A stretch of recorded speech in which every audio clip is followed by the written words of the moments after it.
What's the meaning of case sensitive?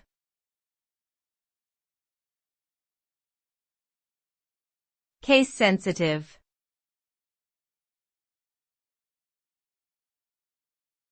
Case sensitive.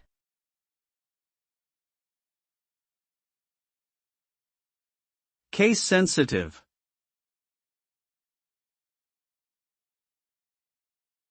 Case sensitive.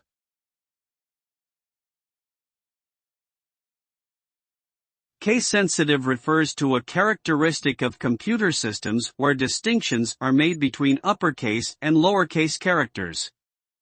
In other words, if a system is case sensitive, it will treat a and a as two different characters.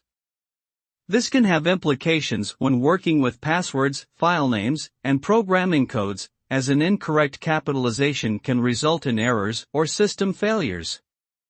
It is important to pay attention to the case sensitivity of a system to ensure accuracy and avoid mistakes.